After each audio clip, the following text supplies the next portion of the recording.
Eu canto a alegria de ser teu. Jamais caminharei sem tua luz.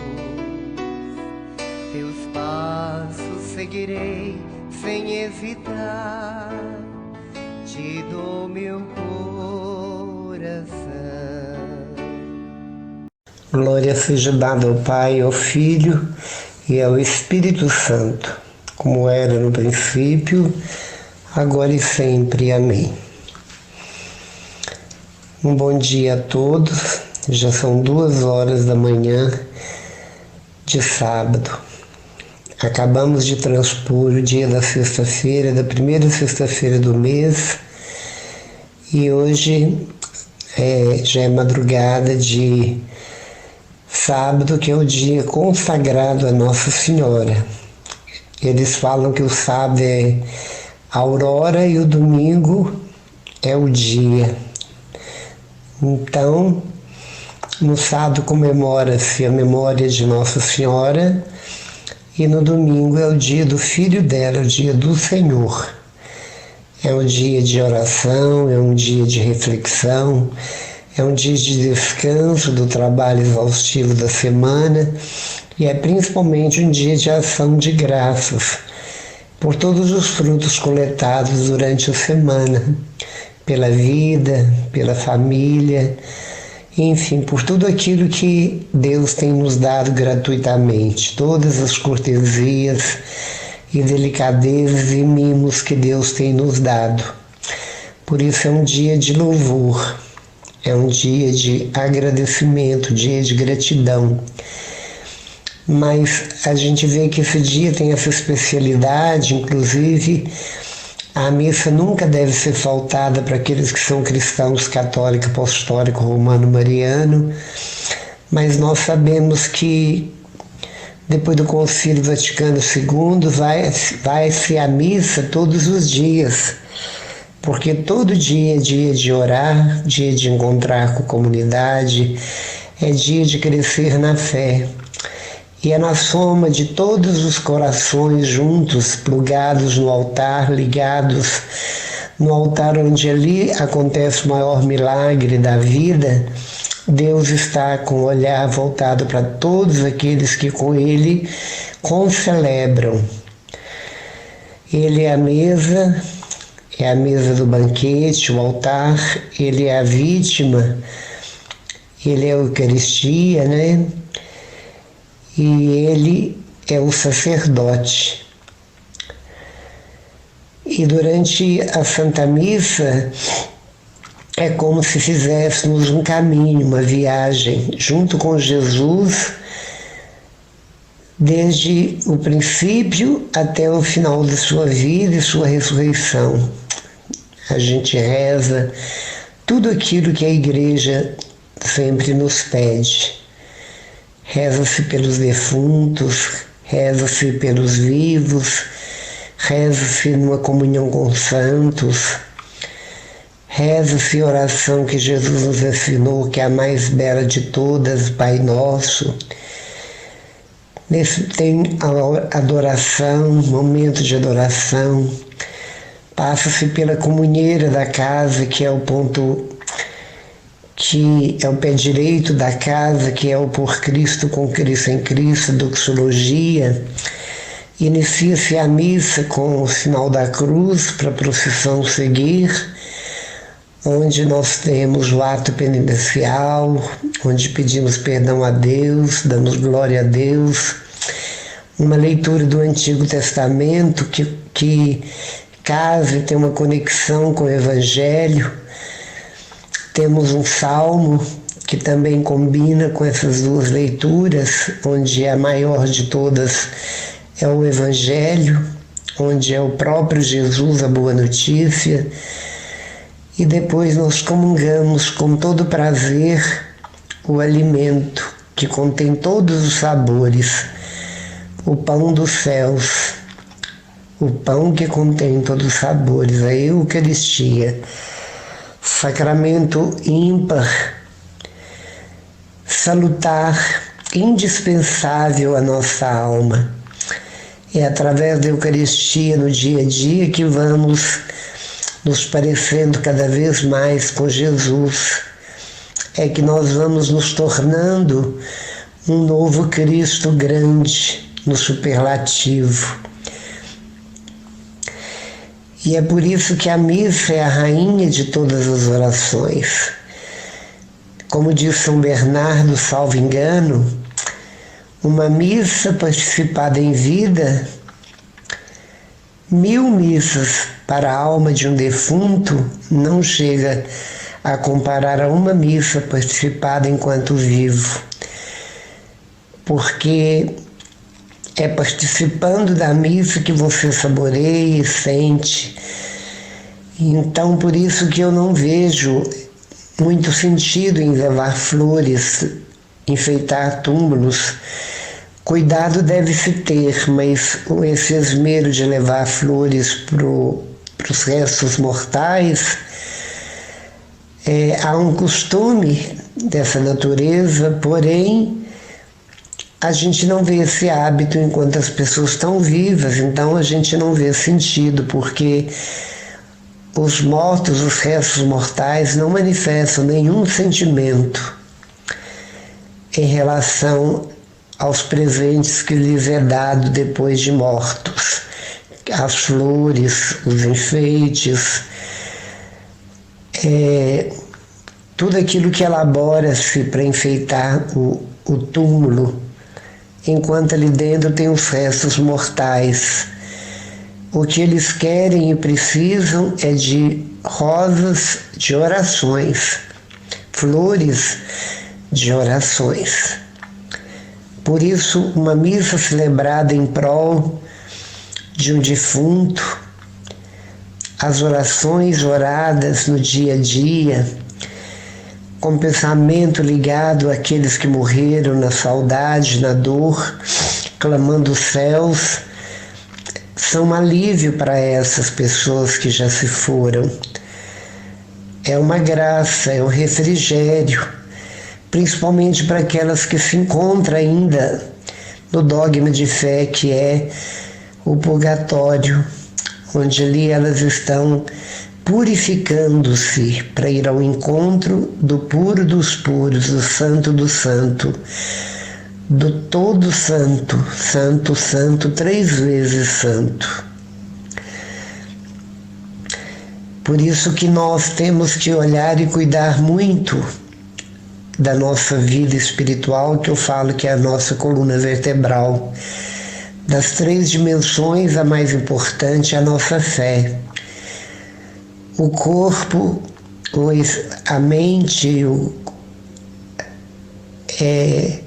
a memória, tudo que está ligado ao nosso psíquico, não é tão importante quanto a fé, que pela fé nós trabalhamos o psíquico em relação à fé. A fé comanda a nossa vontade, ela derruba nosso racionalismo, ela derruba as razões, aquilo que está duro, enrijecido, resistente dentro de nós, o que diz respeito ao invisível, que é Deus. A nossa fé derruba tudo isso. Ela, na mesma hora que nosso pensamento às vezes escapa e por um momento somos tentados a pensar como ateus, a fé, ela grita e mostra para a nossa razão, pela nossa inteligência, que diante de tudo que vemos, somos e temos, e dentro da inteligência do qual foi criado cada detalhe, por mínimo que seja, por menor que seja, não tem como o seu autor não ser maior e muito mais belo e muito mais extenso. E o corpo, ele responde o que a nossa fé pede, porque a nossa fé pede exatamente o que Jesus nos pediu. Ela simplesmente é onde ecoa a voz de Jesus. Ela ecoa na nossa fé, que nos leva a tomar atitudes concretas de de amor a Deus, de temor a Deus, de gratidão a Deus, não fazendo favores para Deus, mas por gratidão, levando aqueles que não têm e dividindo o que temos, sendo servos dos menores, dos outros, sempre atentos às necessidades de todos, com uma palavra de esperança, com nossa afetividade, com nosso carinho, com nosso sorriso bem largo, aberto e sincero. Com nossas mãos, nós fazemos tantos movimentos de doação, de toque, de se unir em prece, de cuidar daqueles que estão enfermos, estão incapazes, e por aí afora. Isso tudo procede da nossa alma recheada de fé. Pouca ou muita, a fé se estende aos outros.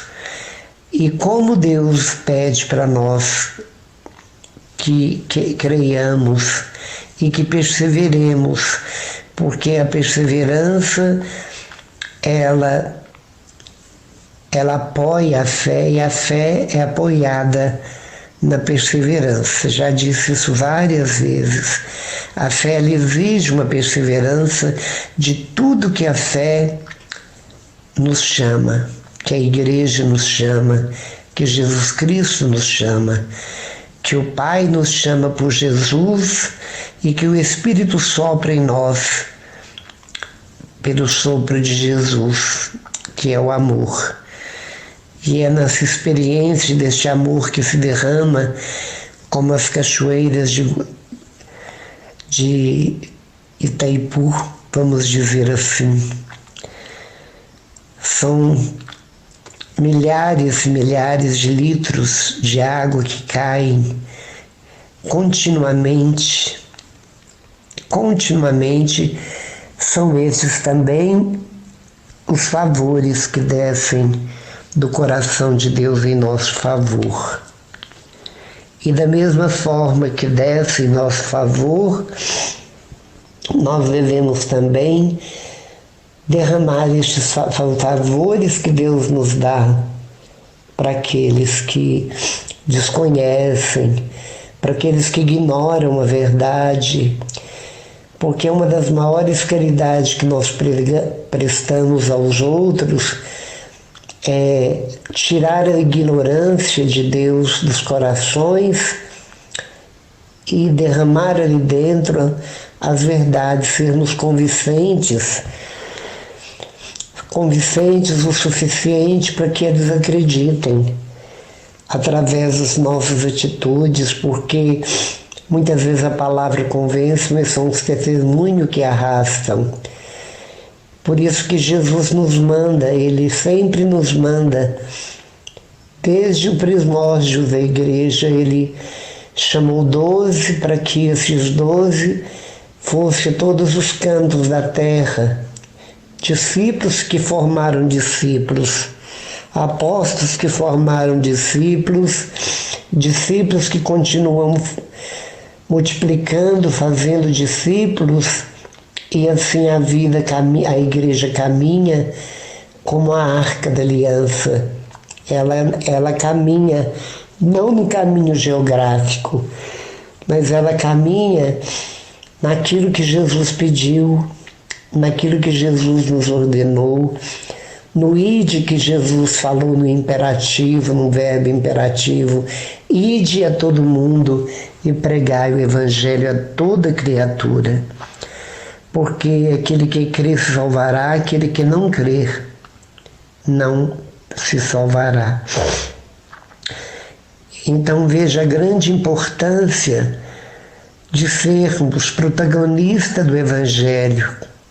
E como diz o Papa Francisco, pregar o Evangelho na alegria, com alegria, porque este Deus ele só tem a promover para nós a alegria da ressurreição, alegria da salvação, alegria do céu que é inexplicável, nós nem avaliamos, nós não conseguimos pensar de longe o que é o céu, o tamanho, a beleza, a profundidade do amor, a luminosidade, a alegria, tudo aquilo que está dentro desse ambiente chamado céu, que é o próprio coração de Deus, escancarado, aberto, como sempre esteve grávido de nós. Nós entraremos dentro do coração de Deus, ali é o céu, é onde nós sentiremos a vida de Deus em nós, e Deus nos sentirá nele. É como o útero materno de uma mãe que aguarda e dá vida pelo filho nessa simbiose fantástica de gerar o filho. O carinho que a mãe tem, a alegria que ela sempre manifesta, as mãos que acariciam o próprio ventre, mas querendo acariciar o próprio fruto das suas entranhas. Alguém que a mãe já chora e é capaz de dar a vida, mesmo sem conhecer o filhote, o filho, sem conhecer o rosto. E sem ter a curiosidade, ela já ama aquele que mexe dentro de si, aquele que já através dos primeiros batidas do coração ela já sente pelos aparelhos médicos, aquele que ela espera com ansiedade, sofre, sente dores, sente mal-estar, é desconfortável a barriga crescendo, a posição para dormir, e quando nasce, quanta dor mesmo depois que nasce, no pensamento de uma doença, na perda, ao mesmo tempo a grande alegria de tê-lo, a preocupação que vem, e a mãe é assim. E Deus também é assim. Nós estamos todos dentro do coração de Deus quando nós partirmos dessa terra, deste vale de lágrimas. Nosso destino é a nossa origem. E a nossa origem é a imensidão de um céu que está dentro do coração do nosso Criador. Jesus está dentro do coração do Pai. O Pai está dentro do coração do Filho. E o Espírito Santo está dentro do coração do Filho. E o Filho está dentro do coração do Espírito Santo. E o Pai, idem. Essa epicorese que se chama 3 em 1, 1 em 3, distintos um do outro. É dentro desse mistério onde esse trio uno que ama antes dos seus próprios ministérios, o Pai cria e ama, Jesus salvou e ama, e o Espírito Santo santifica o tempo todo e ama o tempo todo. É o único da trinitariedade de Deus que continua numa dinâmica interminável. O Pai já criou, o Filho já nos salvou e o Espírito Santo permanece, trabalhando, equilibrando, sendo sustentáculo de tudo, de todos, santificando a cada um, manifestando em todos os batismos, em todos os sacramentos, em todas as missas simultaneamente no mundo todo. Lá está o Espírito Santo onipresente em todos os lugares em que se celebra, transubstanciando os elementos pão e vinho no corpo e no sangue, na alma e divindade de nosso Senhor Jesus Cristo, pela unção das mãos e da oração sacerdotal de um padre que é pecador como nós, mas que passou pelo sacramento da ordem e é ministeriado para esta função. O munus profético o mundo sacerdotal. E nós rodeamos essa mesa, concelebramos com o sacerdote, aprendemos e crescemos e ajudamos essa igreja a se manter de pé, a se manter as portas sempre abertas e livrando sempre do mal, para que o mal não a destrua, através das nossas orações e rogos, onde Jesus é a cabeça, onde o Pai com tanto amor sopra o Espírito Santo nas velas deste barco, e ele vai velejando com a arca aliança, com todas as riquezas que nós temos, que carregamos desde os tempos de Jesus, quando ele pisou a terra e foi trabalhando e foi abrindo as valetas, abrindo as valetas para a construção bem solidificada dessa igreja, que perpetua, que permanece de pé, firme. Ela não lança nenhuma bomba contra os navios piratas que tentam derrubá-la. Ela não lança nenhum míssil, ela não lança em canhão nenhuma bala. Ela simplesmente navega e veleja no silêncio em direção ao porto seguro, onde Deus nos aguarda. E as portas do inferno jamais prevalecerão contra ela, porque os próprios demônios e aqueles que são sequazes dos demônios, seguidores deles, são filhos de Deus, estão submetidos ao poder do alto. Por isso eles jamais, por mais que eles usem a língua, as forças que têm terrenas, por mais que eles usem elementos, por mais que eles usem o próprio racionalismo deles, por mais que eles tentam ensinar a matar Deus novamente na mente das pessoas, tirando das escolas ensinos religiosos, tentando diminuir cada vez mais o entusiasmo dos cristãos, a fé dos cristãos, eles não prevalecerão. As portas do inferno jamais conseguirão derrubar a igreja, porque ela é de Deus, construída por Deus com todos nós, os cristãos, que com Jesus, colaborando com Jesus e por uma fé tão autêntica que nos leva ao martírio, mais terríveis, imitando o nosso Mestre, que derramou sangue, e este sangue é poderoso, ele elimina, ele paralisa, ele é verdadeiramente milagroso, ele é curativo. Nada prevalecerá contra este sangue derramado na cruz. É o preço do resgate, é o preço para que nós sejamos perdoados, livres e salvos de um mundo tenebroso, de uma perdição tenebrosa, de um lugar asqueroso que se chama inferno. Fomos salvos graças ao sangue derramado e à morte de um Deus-homem, ou de um homem-Deus, que ressuscita para mostrar o poder, que a morte não tem poder sobre ele e nem sobre nós, porque com ele também ressurgiremos.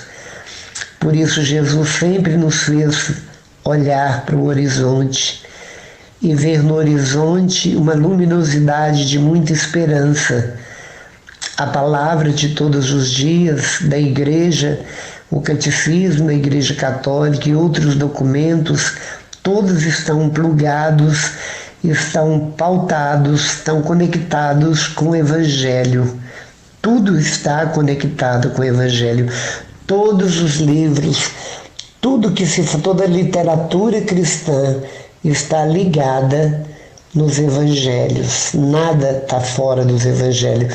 O catecismo da Igreja Católica é todo baseado e pautado no Evangelho. Todos os livros escritos sobre Jesus, sobre as coisas da Igreja, todos os concílios, todas as escritas do Papa, inspirado pelo Espírito Santo, está pautado nos Evangelhos.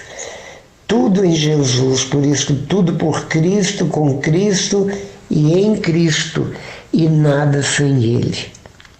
Por isso nós carregamos no coração toda uma grande certeza, a certeza de que Ele, estando com Ele, estando com o pastor, o bom pastor, que zela pelo rebanho, que deixa 99 para buscar a rebelde, a perdida, a desalentada. Ele não perde tempo, ele ganha tempo sentando e preparando curativos para aquela que está ferida, machucada.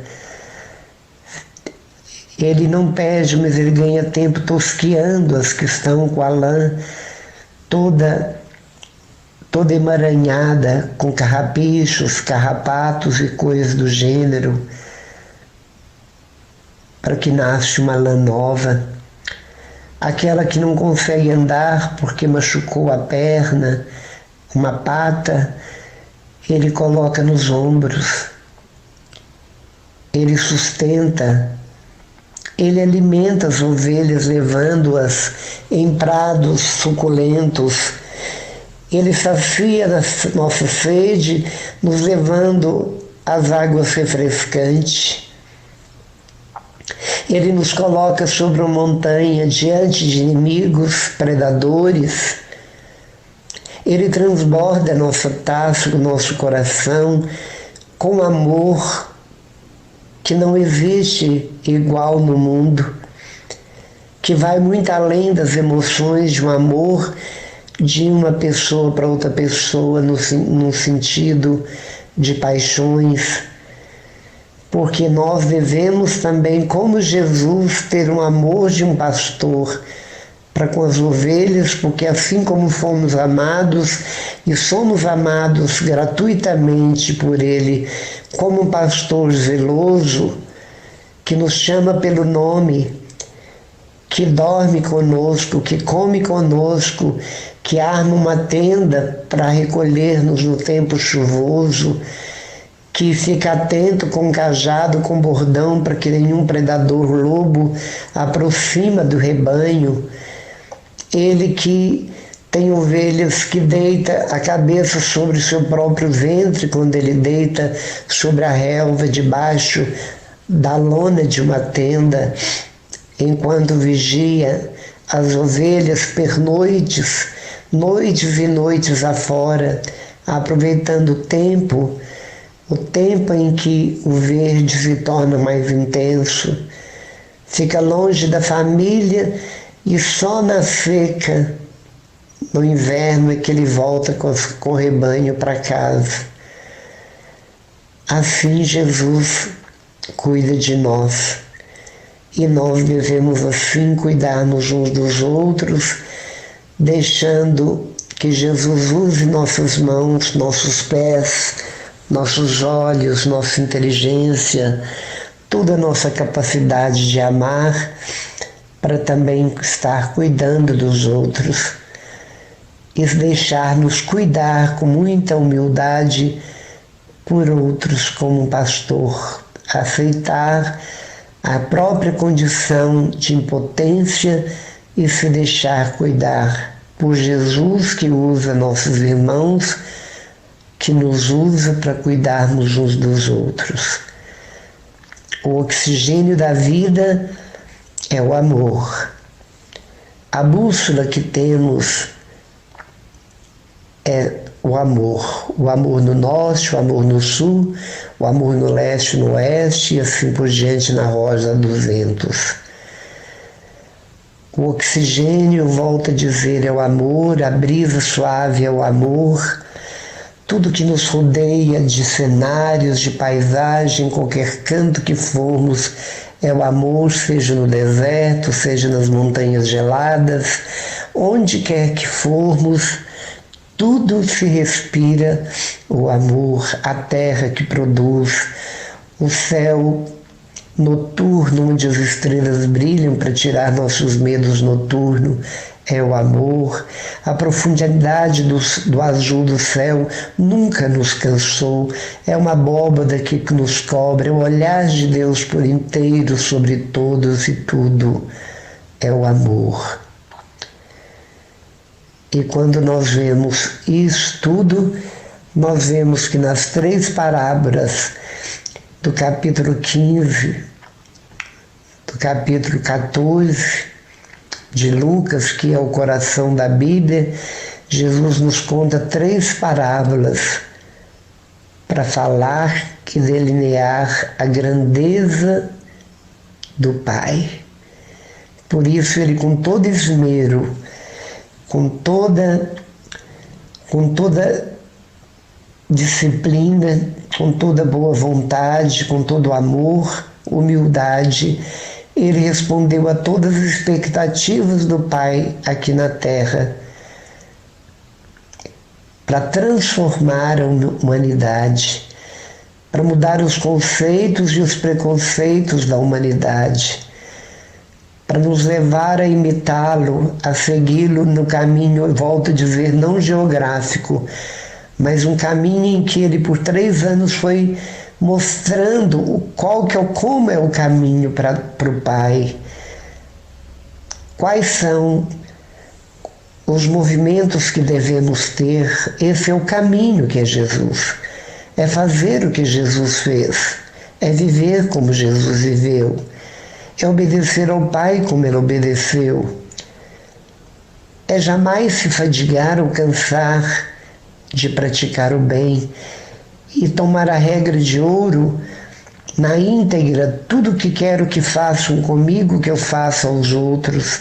E com tudo isso colheremos 100 vezes mais, assim como ele promete para Pedro, que fala: o que nós ganhamos deixando casa, pai, mãe, família para te seguir? Ele diz: ganhará 100 vezes mais o que deixou. E é verdade e é real. Isso é verdadeiro. Assim como eu colho por tudo aquilo que eu deixei para trás, para seguir Jesus, para imitar Jesus, para obedecer Jesus, eu ganhei 100 vezes mais. Ganhei milhares de mães, milhares de irmãos, milhares de pessoas que estão comigo, que sempre me apoiam, ajudam, e a ajuda que vem, ela é repartida por mim também. Então, é plantando que se colhe, mas que sementes eu estou lançando, que semente eu estou distribuindo nos corações, plantando nos corações. Por isso, aproveitando a parábola do semeador, peçamos ao Senhor que o nosso coração não seja um terreno arenoso, nem cheio de espinheiro, nem duro como um caminho onde passa muita gente, vai endurecendo a terra, nem pedregoso, mas uma terra fértil, uma terra onde, quando a semente é semeada, colheremos 100 vezes mais, 30 por 1, 100 por 1. Uma semente de um milho, quantos milhos nas espigas dão? Então vem, Jesus, adubar nosso coração com a tua graça e vem semear e ajudar-me a fazer a semeadura daquilo que o Senhor já semeou do meu coração, tirar dos meus celeiros para semear no coração dos meus irmãos que estão famintos, raquíticos, que estão anêmicos, que estão aniquilados e que precisam, Senhor, de um novo vigor. Só sementes de vida eterna que tem, Senhor, em mãos para distribuir com seus funcionários é que realizará, Senhor, este prodígio. Por isso, põe em minhas mãos cada vez mais, ponha no meu coração cada vez mais sementes de vida eterna, para que abundantemente possa dar vida e vida em abundância por onde nós passarmos, por onde nós vivermos, e assim o reino de Deus acontecerá sobre a nossa terra. Amém. Ajude de Nossa Senhora, a Senhora que tão bem soube entender, ouvir, silenciar e agir, ensina-nos como mãe a repetir os seus gestos movimentados pelo Espírito Santo, tão bem elaborados, numa sincronia perfeita com o Espírito Santo. Ajude-nos, Senhora, a sermos santos, como a Senhora é santa.